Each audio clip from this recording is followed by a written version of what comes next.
ਬਿਸਮਿਲ੍ਲਾਹਿਰਰਹਿਮਾਨਿਰਰਹੀਮ ਤੇ अस्सलाम वालेकुम।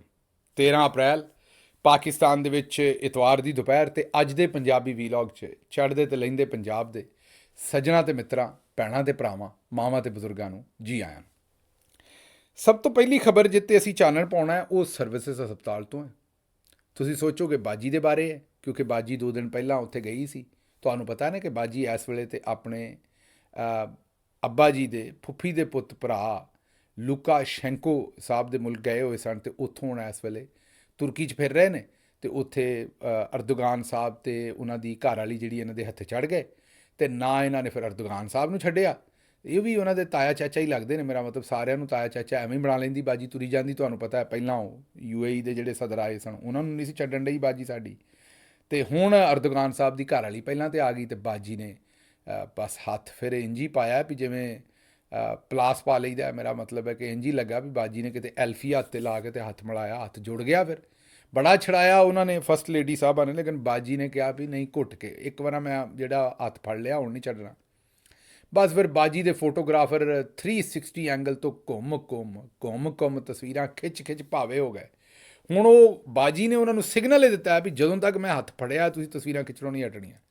ਕੈਮਰਿਆਂ ਦੀ ਲੰਬ ਨਿਕਲ ਗਈ ਜਨਾਬ, ਤਸਵੀਰਾਂ ਖਿੱਚਦੀਆਂ ਤੱਤੇ ਹੋ ਗਏ ਕੈਮਰੇ ਜਿਹੜੇ। ਉਹ ਝਮੱਕੇ ਮਾਰ ਉਹ ਜਿਹੜੀ ਇੰਜ ਕਰਕੇ ਲਾਈਟ ਪੈਂਦੀ, ਝਮੱਕੇ ਮਾਰ ਕੈਮਰਿਆਂ ਦੀ ਮੇਰਾ ਮਤਲਬ ਹੈ ਕਿ ਤਬਾਹੀ ਨਿਕਲ ਗਈ। ਬੈਟਰੀਆਂ ਉਹਨਾਂ ਦੀਆਂ ਮੁੱਕ ਗਈਆਂ, ਪਰ ਬਾਜੀ ਨੇ ਹੱਥ ਨਹੀਂ ਛੱਡਿਆ। ਅਤੇ ਉਹ ਅਰਦੋਗਾਨ ਸਾਹਿਬ ਦੀ ਜ਼ਨਾਨੀ ਦਾ ਅਜੇ ਹੱਥ, ਉਹਨਾਂ ਦੀ ਜਿਹੜੀ ਘਰ ਵਾਲੀ, ਉਹਦਾ ਹੱਥ ਫੜਿਆ ਸੀ, ਅਤੇ ਨਾਲ ਹੀ ਅਰਦੋਗਾਨ ਸਾਹਿਬ ਆ ਗਏ ਅਤੇ ਬਾਜੀ ਨੇ ਉਹਦਾ ਹੱਥ ਛੱਡਿਆ ਅਤੇ ਅਰਦੋਗਾਨ ਸਾਹਿਬ ਦਾ ਜਾ ਫੜਿਆ। ਆ ਦੋਵੇਂ ਵੇਖ ਲਓ ਤੁਸੀਂ ਵੀਡੀਓ। ਉਸ ਤੋਂ ਬਾਅਦ ਬਾਜੀ ਨੇ ਉਹਨਾਂ ਨੂੰ ਵੀ ਝਟਕੇ ਮਾਰੇ ਜਨਾਬ, ਇੰਝ ਹੱਥ ਮਿਲਾਏ ਬਾਜੀ ਨੇ। ਇੰਝ ਹੀ ਲੱਗਦਾ ਵੀ ਬਾਜੀ ਆਪ ਨਹੀਂ, ਬਾਜੀ ਦੇ ਵਿੱਚ ਭਾ ਸਫਦਰ ਅਵਾਨ ਦੀ ਰੂਹ ਆ ਜਾਂਦੀ ਹੈ ਜਦੋਂ ਬਾਜੀ ਮਿਲਦੀ ਗਿਲਦੀ ਇੰਝ ਹੱਥ ਜਿਹੜੀ ਛੰਡ ਮਾਰਦੀ ਹੈ। ਸੋਚਦੀ ਨਹੀਂ ਬਾਜੀ ਕਿ ਮੈਂ ਇੱਕ ਜ਼ਨਾਨੀ ਹੈ, ਖਾਤੂਨ ਹੈ, ਮੈਂ ਇਹ ਕੰਮ ਜਿਹੜਾ ਨਹੀਂ ਕਰਨਾ। ਲੇਕਿਨ ਬਾਜੀ ਨੇ ਉੱਥੇ ਨਵਾਂ ਕੰਮ ਕੀਤਾ। ਲੇਕਿਨ ਬਹਰਹਾਲ ਵਾਪਸ ਆਉਣੇ ਜੀ ਸਿੱਧੇ ਸਰਵਿਸਿਜ਼ ਹਸਪਤਾਲ, ਕਿਉਂਕਿ ਡਾਕਟਰਾਂ ਦੇ ਬੜੀ ਇਸ ਵੇਲੇ ਸਖਤੀ ਹੈ। ਅਤੇ ਬਾਜੀ ਨੇ ਇੱਕ ਤਾਂ ਕੀਤੀ, ਡਾਕਟਰਾਂ ਨੂੰ ਫੜਕਾਈ ਆਉਂਦੀ ਜਿੱਥੇ ਜਾਂਦੀ ਹੈ। ਅੱਛਾ, ਡਾਕਟਰਾਂ ਦੇ ਨਾਲ ਦੂਜਾ ਰੌਲਾ ਹੈ ਕਿ ਹਸਪਤਾਲ 'ਚ ਨਾ ਦਵਾਈਆਂ ਪੂਰੀਆਂ, ਨਾ ਪੱਖੇ ਪੂਰੇ ਨੇ, ਨਾ ਇੰਤਜ਼ਾਮ ਪੂਰਾ। ਉਹ ਵੀ ਮੈਂ ਤੁਹਾਨੂੰ ਦੱਸਦਾ ਰਹਿੰਦਾ। ਇਹ ਤੀਜਾ ਨਵਾਂ ਕੰਮ ਪੈ ਗਿਆ, ਹੁਣ ਡਾਕਟਰਾਂ ਨੂੰ ਪੁਲਿਸ ਪੈ ਗਈ। ਹਸਪਤਾਲ ਦੇ ਵਿੱਚ ਇੱਕ ਮਰੀਜ਼ ਆਇਆ, ਮਰੀਜ਼ ਦੇ ਨਾਲ ਜਿਹੜੇ ਵਾਰਸ ਸਨ ਜਾਂ ਮਰੀਜ਼ ਦੇ ਨਾਲ ਹੀ ਡਾਕਟਰ ਦੀ ਕੋਈ ਮਰੀਜ਼ ਨੇ ਆਖਿਆ ਹੋਏਗਾ ਵੀ ਇਹਨੂੰ ਇੰਜ ਕਰੋ ਇਸ ਕੰਮ ਨੂੰ, ਉਹ ਕੰਮ ਉਂਝ ਨਾ ਹੋਇਆ, ਕੋਈ ਤਲਖ ਕਲਾਮੀ ਹੋਈ, ਕੋਈ ਉੱਥੇ ਗੱਲਬਾਤ ਜਿਹੜੀ ਉਹ ਮਰੀਜ਼ ਦੇ ਹਿਸਾਬ ਦੀ ਨਾ ਹੋਈ। ਮਰੀਜ਼ ਨੇ ਉਸੇ ਵੇਲੇ ਚੁੱਕਿਆ ਫੋਨ, ਅਤੇ ਉਹਨੇ ਕੀਤਾ ਆਪਣੇ ਭਰਾ ਨੂੰ ਜਿਹੜਾ ਸਬ ਇੰਸਪੈਕਟਰ ਸੀ ਪੁਲਿਸ ਦੇ ਵਿੱਚ। ਉਹਨੂੰ ਕਿਹਾ ਵੀ ਆ ਜਾ ਵੀ ਸ਼ੇਰਾ, ਬਾਜੀ ਨੇ ਆ ਜਿਹੜੇ ਡਾਕਟਰਾਂ ਦੇ ਖੁੰਨੇ ਸੇਕੇ ਨੇ ਠੀਕ ਨਹੀਂ ਸੇਕੇ, ਅਸੀਂ ਹੋਰ ਸੇਕਣੇ ਨੇ। ਇੰਸਪੈਕਟਰ ਸਾਹਿਬ ਨੇ ਵੀ ਨਾ ਸੋਚਿਆ ਕਿ ਯਾਰ ਮੇਰਾ ਕੰਮ ਕੀ ਹੈ ਹਸਪਤਾਲ ਦੇ ਵਿੱਚ, ਹਸਪਤਾਲ 'ਚ ਕੋਈ ਚੋਰ ਡਾਕੂ ਤਾਂ ਹੈ ਨਹੀਂ, ਉੱਥੇ ਤੇ ਡਾਕਟਰਸ ਅਤੇ ਆਪਣੀਆਂ ਨਰਸਾਂ ਨੇ, ਅਤੇ ਮੈਨੂੰ ਤਾਂ ਇਹ ਕੰਮ ਦੇ ਵਿੱਚ ਨਹੀਂ ਪੈਣਾ ਚਾਹੀਦਾ। ਮੈਨੂੰ ਆਪਣੇ ਕੰਮ ਨਾਲ ਕੰਮ ਰੱਖਣਾ ਚਾਹੀਦਾ। ਵਰਦੀ ਮੈਨੂੰ ਜਿਹੜੀ ਸਰਕਾਰ ਨੇ ਦਿੱਤੀ ਹੈ, ਇਹ ਚੋਰਾਂ ਡਾਕੂਆਂ ਲੁਟੇਰਿਆਂ ਨੂੰ ਅਮਨੋ ਅਮਾਨ ਦੇ ਕੰਮ ਲਈ ਡਾਕਟਰਾਂ ਨੂੰ ਸਿੱਧੇ ਕਰਨ ਨੂੰ ਥੋੜ੍ਹੀ ਦਿੱਤੀ ਹੈ। ਉਹਨੇ ਕਿਹਾ ਇੱਥੇ ਅਸੀਂ ਇਕੱਲੇ ਨਹੀਂ ਖਰਾਬ, ਇੱਥੇ ਸਾਰੇ ਨੇ ਜਨਾਬ, ਜਦੋਂ ਹੋਏਗਾ ਹਿਸਾਬ ਉਦੋਂ ਵੇਖ ਲਾਂਗੇ। ਉਹਨੇ ਕਿਹਾ ਜੇ ਬਹਾਵਲ ਨਗਰ ਜਾ ਕੇ ਬਹਾਵਲਪੁਰ ਮਤਲਬ ਕਿ ਬਹਾਵਲਪੁਰ ਤੋਂ ਜਾ ਕੇ ਫੌਜੀ ਭਰਾ ਜਿਹੜੇ ਨੇ ਉਹ ਬਹਾਵਲ ਨਗਰ ਪੁਲਿਸ ਨੂੰ ਕਟਾਪਾ ਚਾੜ ਸਕਦੇ ਨੇ, ਅਤੇ ਪੁਲਿਸ ਵਾਲੇ ਜਾ ਕੇ ਡਾਕਟਰਸ ਨੂੰ ਕਿਉਂ ਨਹੀਂ ਕਟਾਪਾ ਚਾੜ ਸਕਦੇ। ਆ ਗਏ ਜਨਾਬ ਉਹ ਫਿਰ ਸਰਵਿਸਿਜ਼ ਹਸਪਤਾਲ। ਉਹਨਾਂ ਨੇ ਜਨਾਬ ਆ ਕੇ ਉੱਥੇ ਤਿੱਬੀ ਅਮਲੇ 'ਤੇ ਤਸ਼ੱਦਦ ਕੀਤਾ। ਸੀਨੀਅਰ ਰਜਿਸਟਰਾਰ ਸਮੇਤ 2 ਡਾਕਟਰ ਜ਼ਖਮੀ ਹੋ ਗਏ। ਡਾਕਟਰਾਂ ਨੂੰ ਉਹਨਾਂ ਨੇ ਚੜ੍ਹਾਈ ਜਨਾਬ ਕੁੱਟ ਉੱਥੇ। ਬੜੀ ਇਹ ਮਾਯੂਬ ਗੱਲ ਹੈ, ਮੈਂ ਹੀ ਕਹਾਂਗਾ। ਡਾਕਟਰ ਜਿਹੜੇ ਨੇ ਉੱਥੇ ਲੋਕਾਂ ਦੀ ਜਾਨ ਬਚਾਉਣ ਡਏ ਨੇ, ਉਹ ਆਪਣਾ ਕੰਮ ਕਰਨ ਡਏ ਨੇ। ਇਹ ਮੂਰਖੀ ਮੈਨੂੰ ਸਮਝ ਤੋਂ ਬਾਹਰ ਹੈ ਵੀ ਸਬ ਇੰਸਪੈਕਟਰ ਸੋਚੋ ਵੀ ਉਹਦੀ ਮੂਰਖੀ ਸੋਚੋ। ਉਹਨੇ ਨਾਲ ਦੂਜੇ ਪੁਲਿਸ ਵਾਲੇ ਲਏ ਅਤੇ ਉੱਥੇ ਜਾ ਕੇ ਟਾਪਾ ਚਾੜਨਾ ਸ਼ੁਰੂ ਕਰ ਦਿੱਤਾ ਡਾਕਟਰਾਂ ਨੂੰ। ਅਤੇ ਉੱਥੇ ਮਰੀਜ਼ ਅਲੱਗ ਸਹਿਮੇ ਹੋਏ ਸਨ, ਪਬਲਿਕ ਭੱਜ ਰਹੀ ਸੀ, ਅਤੇ ਇਹ ਕੁੱਟਮਾਰ ਕਰ ਰਹੇ ਸਨ ਉੱਥੇ। ਲੇਕਿਨ ਹੁਣ ਕਰੀਏ ਕੀ, ਸਮਝਾਈਏ ਕੀ? ਪੁਲਿਸ ਦੇ ਮੂੰਹ ਨੂੰ ਵੀ ਖੂਨ ਲਾ ਦਿੱਤਾ ਹੈ ਜੋ ਕੁਝ ਇਹਨਾਂ ਨੇ ਕੀਤਾ ਹੈ ਪਿਛਲੇ 3 ਸਾਲਾਂ ਚੌਧਰੀ ਨਿਜ਼ਾਮਦੀਨ ਨੇ। ਉੱਤੋਂ ਜੋ ਕੁਝ ਬਾਜੀ ਕਰੀ ਆਉਂਦੀ ਡਾਕਟਰਾਂ ਨਾਲ। ਹੁਣ ਮੈਨੂੰ ਤਾਂ ਫਿਕਰ ਸਿਰਫ ਇਹੀ ਹੈ, ਤੁਹਾਨੂੰ ਪਤਾ ਵੇਖੋ ਹੁਣ ਡਾਕਟਰ ਜਿਹੜੇ ਨੇ ਉਹ ਕੋਈ ਨਲਕਿਆਂ ਦੀਆਂ ਬੋਕੀਆਂ 'ਤੇ ਪਾਉਂਦੇ ਨਹੀਂ ਮਾਜ਼ਰਤ ਦੇ ਨਾਲ ਹੈ, ਜਾਂ ਮੇਰਾ ਮਤਲਬ ਹੈ ਕਿ ਉਹ ਅੱਡੀ ਵਾਲੀ ਜੁੱਤੀ ਦੀ ਟੁੱਟੀ ਹੋਈ ਅੱਡੀ 'ਤੇ ਲਾਉਂਦੇ ਨਹੀਂ, ਜਾਂ ਕੋਈ ਹੋਰ ਮੇਰਾ ਮਤਲਬ ਹੈ ਕਿ ਕੋਈ ਪੀਕੋ ਸ਼ੀਕੋ ਦੇ ਦੁਪੱਟਿਆਂ 'ਤੇ ਕਰਦੇ ਨਹੀਂ ਡਾਕਟਰ ਕੀ ਕਰਦੇ ਨੇ?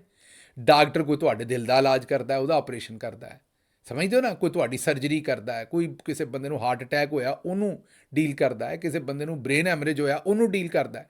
ਕਹਿਣ ਦਾ ਮਤਲਬ ਹੈ ਕਿ ਜਿਹੜਾ ਦੁਪੱਟੇ ਨੂੰ ਪੀਕੋ ਕਰਦਾ ਉਹ ਕੀ ਨੁਕਸਾਨ ਕਰੇਗਾ ਤੁਹਾਡਾ ਜ਼ਿਆਦਾ, ਜਾਂ ਉਹਦੇ ਹੱਥੋਂ ਕੀ ਨੁਕਸਾਨ ਹੋਏਗਾ, ਉਹ ਨਾਮ ਹੀ ਆਪ ਕਰੇ, ਦੁਪੱਟਾ ਖਰਾਬ ਹੋ ਜਾਏਗਾ, ਪੀਕੋ ਟੇਢੀ ਹੋ ਜਾਏਗੀ, ਜਾਂ ਕੋਈ ਹੋਰ ਕੰਮ ਇਹੋ ਜਿਹਾ ਹੋਏਗਾ। ਡਾਕਟਰ ਜਿਹੜਾ ਹੈ ਉਹ ਵਿਚਾਰਾ ਤੁਹਾਡੀ ਜਾਨ ਬਚਾਉਣ ਡਿਆ ਹੈ, ਤੇ ਜੇ ਅੱਲਾ ਨੇ ਨਹੀਂ ਲਿਖੀ ਤੇ ਹੋਣਾ ਕੀ ਹੈ ਵੀ ਮਰੀਜ਼ ਨੇ ਅੱਲਾ ਨੂੰ ਪਿਆਰੇ ਹੋ ਜਾਣਾ। ਇਹ ਜਿਹੜਾ ਨਵਾਂ ਕੰਮ ਚੱਲ ਪਿਆ ਹੈ ਤੇ ਸਾਰੇ ਹੀ ਡਾਕਟਰਾਂ ਦਾ ਇਹਤਸਾਬ ਕਰਨਗੇ ਉੱਥੇ। ਜਿਨ੍ਹਾਂ ਦਾ ਜੀ ਉੱਥੇ ਨਾ ਬਚਿਆ, ਹੁੰਦਾ ਤੇ ਹੁਕਮੇ ਰੱਬੀ ਹੈ, ਡਾਕਟਰ ਤੇ ਆਪਣੀ ਪੂਰੀ ਕੋਸ਼ਿਸ਼ ਕਰਦਾ। ਚਲੋ ਮੈਂ ਇਹ ਨਹੀਂ ਆਂਦਾ ਵੀ ਹਰ ਜਗ੍ਹਾ ਕਿਤੇ ਕਿ ਡਾਕਟਰ ਦੀ ਵੀ ਕੁਤਾਹੀ ਹੁੰਦੀ ਹੋਏਗੀ, ਲੇਕਿਨ 99.99% ਜਿਹੜਾ ਉਹ ਡਾਕਟਰ ਤੇ ਆਪਣਾ ਜ਼ੋਰ ਮਾਰਦਾ ਬੰਦੇ ਨੂੰ ਬਚਾਉਣ ਵਾਸਤੇ।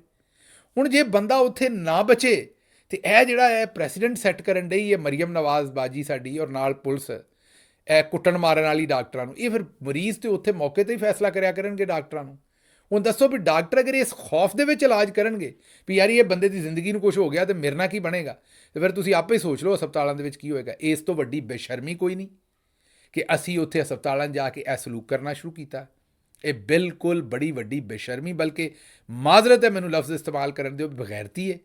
ਹਸਪਤਾਲਾਂ ਦੇ ਵਿੱਚ ਉਹਦਾ ਇਹਤਰਾਮ ਕਰੋ, ਹਸਪਤਾਲਾਂ ਦਾ ਤਿੱਬੀ ਅਮਲੇ ਸਾਰੇ ਦਾ, ਮੈਂ ਸਿਰਫ ਡਾਕਟਰਾਂ ਦਾ ਨਹੀਂ ਕਹਿ ਰਿਹਾ, ਨਰਸਾਂ ਦਾ ਵੀ, ਉੱਥੇ ਪੈਰਾਮੈਡਿਕ ਜਿਹੜਾ ਵੀ ਉੱਥੇ ਅਮਲਾ ਹੈ ਸਾਰੇ ਦਾ ਸਾਰਾ, ਉਹ ਇਨਸਾਨਾਂ ਦੀ, ਹਾਂ ਠੀਕ ਹੈ ਜਿਹੜੀ ਉਹਨਾਂ ਦੀ ਕਮੀ ਕੁਤਾਹੀ ਉਹਦੇ ਤਰੀਕੇ ਨੇ ਉੱਥੇ, ਉਹ ਦਫ਼ਤਰਾਂ ਦੇ ਵਿੱਚ ਸਾਰੇ ਸਿਸਟਮ 'ਚ, ਹੈਲਥ ਮਿਨਿਸਟਰੀ ਦੇ ਵਿੱਚ ਸਾਰੇ ਉਹ ਸਿਸਟਮ ਨੇ, ਉਹ ਬਾਜੀ ਨੇ ਉਹਨਾਂ ਨੂੰ ਠੀਕ ਕਰਨਾ ਤਦ ਕਰੇ। ਕੋਈ ਜਿਹੜਾ ਵੀ ਸਿਸਟਮ ਮੈਕੈਨਿਜ਼ਮ ਬਣਾਉਣਾ, ਉਹਨਾਂ ਨੂੰ ਸਜ਼ਾਵਾਂ ਦਿਓ, ਠੀਕ ਕਰੋ। ਸਜ਼ਾਵਾਂ ਮਤਲਬ ਜਿਹੜੀ ਕਾਨੂੰਨ ਦੇ ਵਿੱਚ ਹੈ।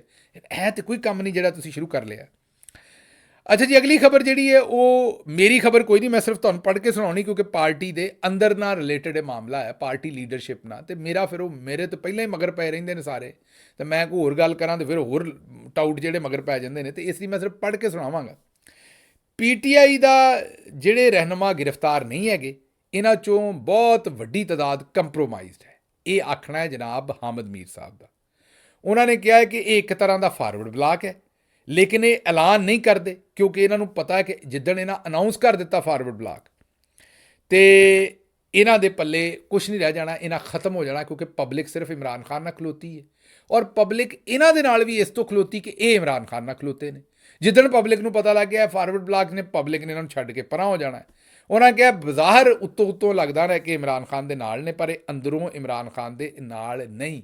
ਔਰ ਉਹਨਾਂ ਨੇ ਕਿਹਾ ਕਿ ਇਸ ਗੱਲ ਦਾ ਇਮਰਾਨ ਖਾਨ ਨੂੰ ਵੀ ਪਤਾ ਹੈ ਕਿ ਇਮਰਾਨ ਖਾਨ ਦੇ ਨਾਲ ਨਹੀਂ, ਅਤੇ ਉਹਨਾਂ ਨੇ ਕਿਹਾ ਕਿ ਇਮਰਾਨ ਖਾਨ ਨੂੰ ਬੜੀਆਂ ਸਾਰੀਆਂ ਡੀਲਾਂ ਜਿਹੜੀਆਂ ਨੇ ਉਹ ਪਾਰਟੀ ਦੇ ਅੰਦਰੋਂ ਲੋਕਾਂ ਨੇ ਆਫਰ ਕੀਤੀਆਂ ਨੇ, ਅਤੇ ਇੱਕ ਬੰਦੇ ਨੂੰ ਪਤਾ ਹੈ, ਉਹਨਾਂ ਨੇ ਕਿਹਾ ਕਿ ਇੱਕ ਬੰਦੇ ਨੂੰ ਪਤਾ ਹੈ ਕਿ ਇਹ ਜਿਹੜੀ ਪਾਰਟੀ ਹੈ PTI ਜਿਹੜੀ ਹੈ, ਇਹਦਾ ਕਿਹੜਾ MNA, ਕਿਹੜਾ ਸੈਨੇਟਰ, ਕਿਹੜਾ ਜਿਹੜਾ ਰਹਿਨੁਮਾ ਹੈ ਉਹ ਉਸ ਬੰਦੇ ਦੇ ਨਾਲ ਨਹੀਂ ਹੈ, ਉੱਤੋਂ ਡਰਾਮਾ ਕਰਦਾ ਹੈ, ਅਤੇ ਅੰਦਰੋਂ ਉਹ ਕਿਸੇ ਹੋਰ ਨਾਲ ਰਲਿਆ। ਉਹਨਾਂ ਕਿਹਾ ਉਸ ਬੰਦੇ ਦਾ ਨਾਂ ਇਮਰਾਨ ਖਾਨ ਹੈ, ਜਿਹਨੂੰ ਸਾਰਿਆਂ ਦੇ ਬਾਰੇ ਪਤਾ ਹੈ। ਉਹਨਾਂ ਦੇ ਕਹਿਣ ਦਾ ਮਤਲਬ ਇਹ ਹੈ ਕਿ ਇਮਰਾਨ ਖਾਨ ਭਾਵੇਂ ਜੇਲ੍ਹ 'ਚ ਬੈਠਾ ਹੈ, ਲੇਕਿਨ ਉਹਨਾਂ ਨੂੰ ਬਾਹਰ ਸਾਰਿਆਂ ਦੇ ਬਾਰੇ ਪਤਾ ਹੈ ਵੀ ਕਿਹੜਾ ਬੰਦਾ ਕਿੰਨੇ ਪਾਣੀ ਦੇ ਵਿੱਚ ਬਾਹਰ ਖੇਡਣ ਡਿਆ, ਅਤੇ ਉਹ ਬਿਲਕੁਲ ਸਭ ਕੁਝ ਜਾਣਦਾ। ਅੱਛਾ, ਇਸ ਖਬਰ ਦੇ ਉੱਤੇ ਮੈਂ ਤੁਹਾਨੂੰ ਜਿਸ ਤਰ੍ਹਾਂ ਪਹਿਲਾਂ ਕਿਹਾ ਕਿ ਪਾਰਟੀ ਨਾਲ ਰਿਲੇਟਡ ਹੈ, ਮੈਂ ਕੋਈ ਤਬਸਰਾ ਨਹੀਂ ਕਰਨਾ, ਮੈਂ ਸਿਰਫ ਤੁਹਾਨੂੰ ਪੜ੍ਹ ਕੇ ਸੁਣਾਇਆ ਕਿ ਹਾਮਦ ਮੀਰ ਸਾਹਿਬ ਕੀ ਕਹਿੰਦੇ ਨੇ। ਅੱਛਾ ਜੀ, ਅਗਲੀ ਖਬਰ ਜਿਹੜੀ ਤੁਹਾਡੇ ਸਾਹਮਣੇ ਰੱਖਣੀ ਹੈ ਉਹ ਖਬਰ ਇਹ ਹੈ ਕਿ ਜਿਹੜੀ ਇੱਕ ਸਿੰਧ 'ਚੋਂ ਖਬਰ ਹੈ, ਮੈਂ ਇਹੀ ਤੁਹਾਡੇ ਸਾਹਮਣੇ ਰੱਖਾਂਗਾ। ਸਿੰਧ 'ਚੋਂ ਖਬਰ ਇਹ ਹੈ ਕਿ ਉੱਥੇ ਜਿਸ ਤਰ੍ਹਾਂ ਇੱਥੇ ਅਸੀਂ ਆਉਂਦੇ ਹਾਂ ਔਰਤ ਮਾਰਚ, ਅਤੇ ਉੱਥੇ ਆਉਂਦੇ ਨੇ ਮੂਰਤ ਮਾਰਚ, ਅਗਰ ਮੈਂ ਗਲਤ ਨਹੀਂ, ਉੱਥੇ ਲਫ਼ਜ਼ ਹੈ ਔਰਤ ਮਾਰਚ। ਬਾਕੀ ਪਾਕਿਸਤਾਨ 'ਚ ਆਉਂਦੇ ਨੇ ਔਰਤ ਮਾਰਚ, ਉੱਥੇ ਆਉਂਦੇ ਨੇ ਮੂਰਤ ਮਾਰਚ। ਉਹ ਮੂਰਤ ਮਾਰਚ ਵਾਲਿਆਂ ਨੇ ਕੋਈ ਈਵੈਂਟ ਕੀਤਾ, ਅਤੇ ਉੱਥੇ ਜਿਹੜਾ ਸੂਫੀਆਨਾ ਕਲਾਮ ਹੈ, ਆਰਫਾਨਾ ਕਲਾਮ ਹੈ, ਉਹਦੇ ਉੱਤੇ ਜਨਾਬ ਚੰਗਾ ਉੱਥੇ ਡਾਂਸ ਹੋਇਆ। ਅੱਛਾ, ਮੈਨੂੰ ਡਾਂਸ ਨਾਲ ਕੋਈ ਮਸਲਾ ਨਹੀਂ, ਬਲਕਿ ਮੈਨੂੰ ਚੰਗਾ ਲੱਗਦਾ। ਮੈਂ ਤੁਹਾਨੂੰ ਓਨੈਸਟਲੀ ਦੱਸਾਂ, ਮੈਂ ਇਹਦੇ ਬਿਲਕੁਲ ਖਿਲਾਫ ਨਹੀਂ ਹੈਗਾ। ਬਿਲਕੁਲ ਦਬ ਨੱਚੋ, ਇੰਨਾ ਨੱਚੋ ਵੀ ਧਰਤੀ ਹਿਲਾ ਦਿਓ, ਮਤਲਬ ਧਰਤੀ ਨੂੰ ਭਾਵੇਂ ਚਿੱਬ ਪਾ ਦਿਓ, ਨੱਚ ਮੇਰਾ ਮਤਲਬ ਤਬਾਹੀ ਫੇਰ ਦਿਓ ਜਿੰਨਾ ਦਿਲ ਕਰਦਾ। ਖਸਮਾਂ ਨੂੰ ਖਾਓ, ਜਿੰਨਾ ਨੱਚਣਾ ਓਨਾ ਨੱਚੋ, ਮੈਨੂੰ ਕੋਈ ਮਸਲਾ ਹੀ ਨਹੀਂ।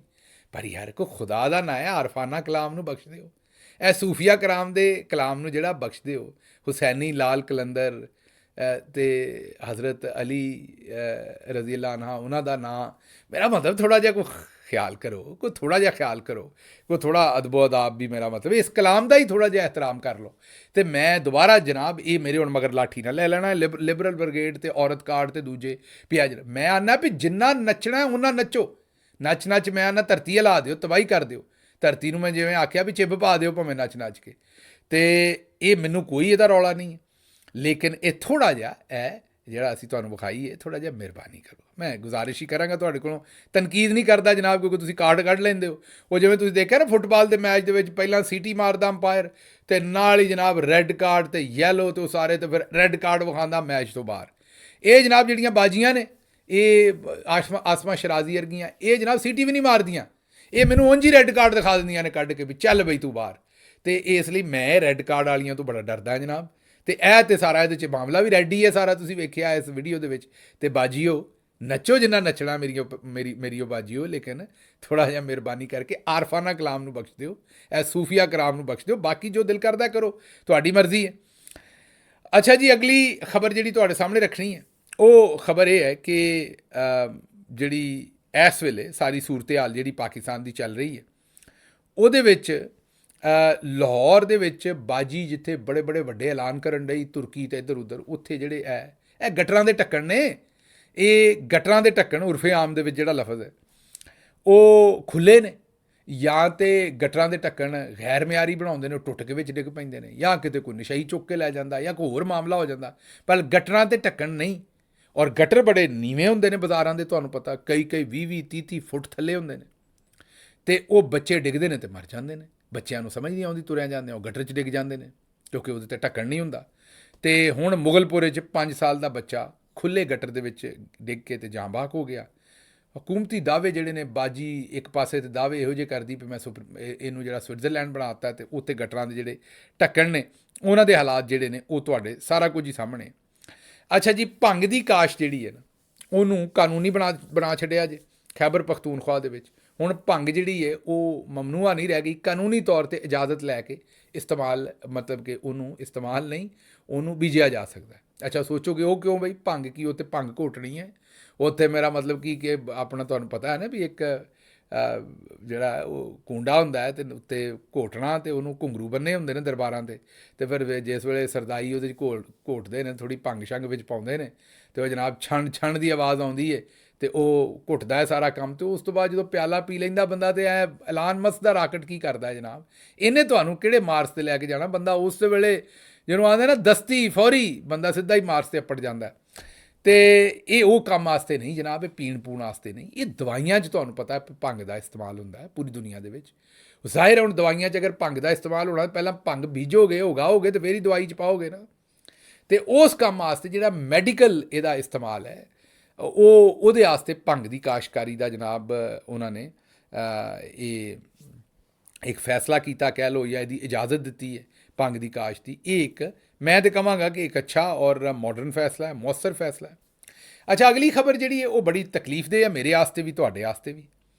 ਇਰਾਨੀ ਸੂਬਾ ਹੈ ਸਿਸਤਾਨ, ਬਲੂਚਿਸਤਾਨ ਦੇ ਬਾਰਡਰ ਦੇ ਉੱਤੇ, ਈਰਾਨ ਵਾਲੇ ਪਾਸੇ ਜਿਹੜਾ ਈਰਾਨ ਦਾ ਸੂਬਾ ਸਿਸਤਾਨ ਹੈ, ਅਗਰ ਮੈਂ ਪ੍ਰੋਨਾਊਂਸੀਏਸ਼ਨ ਗਲਤ ਨਹੀਂ ਇਹਦੀ ਕਰ ਰਿਹਾ, ਉੱਥੇ 8 ਪੰਜਾਬੀ ਮਜ਼ਦੂਰਾਂ ਨੂੰ ਕਤਲ ਕਰ ਦਿੱਤਾ ਗਿਆ। ਉਹ ਜਿਹੜੇ ਮਜ਼ਦੂਰ ਸਨ, ਉਹ ਵਾਕਿਆ ਜ਼ਿਲ੍ਹਾ ਮਹਿਰਸਤਾਨ ਦੇ ਵਿੱਚ ਹੋਇਆ। ਸੂਬਾ ਸਿਸਤਾਨ ਹੈ, ਜ਼ਿਲ੍ਹਾ ਮਹਿਰਸਤਾਨ ਹੈ। ਉੱਥੋਂ ਦਾ ਪਿੰਡ ਹੈ ਹਾਇਜ਼ਾਬਾਦ। ਉੱਥੇ ਮਕਤੂਲੀਨ 8 ਇਹ ਮਕਤੂਲੀਨ ਸਨ। ਗਾਲਬਨ ਇਹਨਾਂ ਦਾ ਤਾਲੁਕ ਜਿਹੜਾ ਉਹ ਟੋਬਾ ਟੇਕ ਸਿੰਘ ਤੋਂ ਹੈ, ਅਗਰ ਮੈਂ ਗਲਤ ਨਹੀਂ ਤੇ। ਔਰ ਇਹਨਾਂ ਨੂੰ ਇਹ ਉੱਥੇ ਇਹਨਾਂ ਦੀ ਵਰਕਸ਼ਾਪ ਸੀ, 8 ਬੰਦੇ ਉੱਥੇ ਕੰਮ ਕਰਦੇ ਸਨ, ਅਤੇ ਇਹਨਾਂ ਦੇ ਹੱਥ ਪੈਰ ਬੰਨੇ ਗਏ। ਹੱਥ ਪੈਰ, ਮੈਂ ਮਾਜ਼ਰਤ ਮੈਂ ਕਹਿ ਦਿੱਤਾ ਟੋਬਾ ਟੇਕ ਸਿੰਘ, ਇਹਨਾਂ ਦਾ ਤਾਲੁਕ ਬਹਾਵਲਪੁਰ ਤੋਂ ਹੈ। ਇਹਨਾਂ 8 ਲੋਕਾਂ ਦੇ ਹੱਥ ਪੈਰ ਬੰਨੇ ਗਏ, ਔਰ ਹੱਥ ਪੈਰ ਬੰਨਣ ਤੋਂ ਬਾਅਦ ਇਹਨਾਂ ਨੂੰ ਉੱਥੇ ਕਤਲ ਕਰ ਦਿੱਤਾ। ਅਜੇ ਤੱਕ ਪਾਕਿਸਤਾਨੀ ਅੰਬੈਸੀ ਉੱਥੇ ਨਹੀਂ ਅੱਪੜੀ, ਉਹਨਾਂ ਆਪਣੇ ਬੰਦੇ ਘੱਲ ਦਿੱਤੇ ਨੇ। ਹੁਣ ਅਜੇ ਤੱਕ ਇਰਾਨੀ ਹਕਾਮ ਨੇ ਵੀ ਇਹਦੇ 'ਤੇ ਕੋਈ ਗੱਲ ਨਹੀਂ ਕੀਤੀ। ਬਹਰਹਾਲ, ਨਾ ਹੀ ਪਾਕਿਸਤਾਨੀ ਇਸ ਵੇਲੇ ਪਾਕਿਸਤਾਨ 'ਚ ਸੇਫ ਨੇ, ਨਾ ਪਾਕਿਸਤਾਨ ਤੋਂ ਬਾਹਰ ਸੇਫ ਨੇ। ਦੱਸੋ ਜਾਣ ਤੇ ਕਿੱਧਰ ਜਾਣ? ਬੜੀ ਅਫਸੋਸ ਦੀ ਖਬਰ ਹੈ, ਬੜੀ ਤਕਲੀਫ ਦੀ ਖਬਰ ਹੈ। ਔਰ ਇਹਨਾਂ ਦੇ ਘਰ ਵਾਲਿਆਂ ਨੂੰ ਸਾਡੇ ਵੱਲੋਂ ਪੁਰਸਾ ਅਫਸੋਸ ਹੀ ਕਹਿ ਸਕਦੇ, ਹੋਰ ਕੀ। ਇਹ ਸੋਚੋ ਉੱਥੇ ਵਿਚਾਰੇ ਜਾ ਕੇ ਜਿਹੜਾ ਉਹ ਆਪਣੀ ਮਜ਼ਦੂਰੀ ਕਰਨ ਡਏ ਸਨ ਇੱਕ ਵਰਕਸ਼ਾਪ ਬਣਾ ਕੇ, ਅਤੇ ਜ਼ਾਲਮਾਂ ਨੇ ਉੱਥੇ ਇਹਨਾਂ ਨੂੰ ਵੀ ਨਾ ਛੱਡਿਆ। ਉਹਨਾਂ ਨੇ ਇਹ ਫੈਸਲਾ ਕੀਤਾ ਕਿ ਜਨਾਬ ਇਹਨਾਂ ਨੂੰ ਵੀ ਜਿਹੜਾ ਉੱਥੇ ਕਤਲ ਕਰਨਾ। ਅਤੇ ਸੋਚੋ, ਗਰੀਬ ਲੋਕ ਨੇ, ਇਹਨਾਂ ਦੇ ਨਾਲ ਜੋ ਕੁਝ ਵੀ ਕਰਨ ਡਏ ਨੇ, ਮੈਂ ਕੀ ਕਹਿ ਸਕਦਾ। ਅੱਛਾ ਜੀ, ਨਾਮਵਰ ਕਾਮੇਡੀਅਨ ਜਾਵੇਦ ਕੌਡੂ ਇੰਤਕਾਲ ਕਰ ਗਏ ਨੇ। ਤੁਹਾਨੂੰ ਮਸ਼ਹੂਰ ਜ਼ਮਾਨਾ ਕਾਮੇਡੀਅਨ ਸਨ, ਤੁਹਾਨੂੰ ਪਤਾ ਇਹਨਾਂ ਨੇ ਵੀ ਬੜੀ ਦੇਰ ਆਪਣੇ ਫਨ ਦਾ ਮੁਜ਼ਾਹਰਾ ਕੀਤਾ। ਅੱਲਾ ਇਹਨਾਂ ਦੇ ਦਰਜਾਤ ਬੁਲੰਦ ਕਰੇ। ਔਰ ਜ਼ਾਹਿਰ ਹੈ ਨਾਰਮਲ ਬਿਮਾਰੀਆਂ ਦਾ ਸ਼ਿਕਾਰ ਸਨ, ਜਿਹਦੀ ਵਜ੍ਹਾ ਤੋਂ ਉਹਨਾਂ ਦਾ ਇੰਤਕਾਲ ਹੋਇਆ।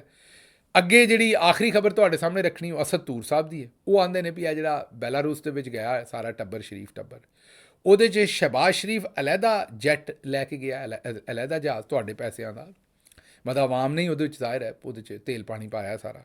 ਅਤੇ ਨਵਾਜ਼ ਸ਼ਰੀਫ ਅਲੱਗ ਜਹਾਜ਼ ਦੇ ਵਿੱਚ ਗਿਆ। ਉਹਦੀ ਵਜ੍ਹਾ ਨਵਾਜ਼ ਸ਼ਰੀਫ ਨੇ ਅੱਗੇ ਲੰਦਨ ਜਾਣਾ ਸੀ, ਅਤੇ ਤੁਹਾਡੇ ਪੱਲਿਓਂ, ਤੁਹਾਡੇ ਜੇਬੋਂ ਜਿਹੜਾ ਤੇਲ ਪਾਣੀ ਪਾਉਂਦੇ ਨੇ ਜਹਾਜ਼ਾਂ 'ਚ, ਉਹ ਨਵਾਜ਼ ਸ਼ਰੀਫ ਸਾਹਿਬ ਨੂੰ ਪਹਿਲਾਂ ਬੈਲਾਰੂਸ ਲੈ ਕੇ ਗਿਆ ਅਤੇ ਫਿਰ ਤੋੜ ਲੰਦਨ ਛੱਡ ਕੇ ਆਇਆ। ਅਤੇ ਬਾਜੀ ਨੂੰ ਫਿਰ ਤੁਰਕੀ ਤੁਹਾਨੂੰ ਪਤਾ ਵੀ ਛੱਡੇਗਾ ਜ਼ਾਹਿਰ ਹੈ, ਅਤੇ ਬਾਜੀ ਦੇ ਨਾਲ ਰਹੇਗਾ ਉਹ ਜਹਾਜ਼। ਅਤੇ ਇਹ ਸੂਰਤ ਹਾਲ ਹੈ। ਫਿਰ ਬਾਜੀ ਨੂੰ ਲੈ ਕੇ ਲੰਦਨ ਜਾਏਗਾ ਮੇਰਾ ਖਿਆਲ, ਨਹੀਂ ਬਾਜੀ ਪਹਿਲੇ ਪਾਕਿਸਤਾਨ ਆਏਗੀ ਫਿਰ ਸ਼ਾਇਦ ਲੰਦਨ ਜਾਏਗੀ, ਕਿਉਂਕਿ ਮੇਰਾ ਖਿਆਲ ਉਹ ਜਿਹੜੇ ਅਮਰੀਕਾ ਤੋਂ ਕਾਂਗਰਸਮੈਨ ਵਗੈਰਾ ਆਏ ਨੇ ਉਹਨਾਂ ਨਾਲ ਬਾਜੀ ਦੀ ਵੀ ਮੁਲਾਕਾਤ ਹੈ। ਅਤੇ ਸ਼ਰੀਫ ਖਾਨਦਾਨ ਜਿਹੜਾ ਉਹ ਇਹਨਾਂ ਦੀ ਅਸਦ ਤੂਰ ਸਾਹਿਬ ਦੀ ਇਹ ਖਬਰ ਹੈ ਕਿ ਬੈਲਾਰੂਸ ਦੇ ਵਿੱਚ ਉਹ ਸ਼ਾਇਦ ਉਹਨਾਂ ਨੇ ਕੋਈ ਕਾਰੋਬਾਰ ਕਰਨਾ ਹੈ, ਸਟੀਲ ਦਾ ਕਾਰੋਬਾਰ ਉੱਥੇ ਅੱਛਾ ਕਾਰੋਬਾਰ ਹੈ, ਔਰ ਸ਼ਰੀਫ ਖਾਨਦਾਨ ਵੀ ਇਸੇ ਕਾਰੋਬਾਰ ਨਾਲ ਵਾਬਸਤਾ ਨੇ। ਸ਼ਾਇਦ ਉਹਨਾਂ ਆਖਿਆ ਵੀ ਇਸ ਦੌਰੇ ਦੀ ਇਹੀ ਵਜ੍ਹਾ ਹੈ, ਲੇਕਿਨ ਉਹਨਾਂ ਆਖਿਆ ਵੀ ਦੌਰਾ ਜਿਹੜੀ ਵੀ ਵਜ੍ਹਾ ਹੈ ਇਹ ਇਹਨਾਂ ਨੇ ਆਵਾਮ ਨੂੰ ਦੌਰਾ ਪਾ ਛੱਡਿਆ, ਕਿਉਂਕਿ ਇੱਕ ਜਹਾਜ਼ ਦੀ ਬਜਾਏ ਦੋ ਜਹਾਜ਼ ਜਿਹੜੇ ਖਿੱਚੀ ਫਿਰਦੇ ਨੇ, ਔਰ ਉਹ ਵੀ ਸਾਰੇ ਤੁਹਾਡੇ ਪੈਸਿਆਂ ਦੇ ਉੱਤੇ। ਲਓ ਜੀ, ਮੈਨੂੰ ਇੱਥੋਂ ਦਿਓ ਹੁਣ ਇਜਾਜ਼ਤ, ਤੇ ਰੱਬ ਰੱਖਾ।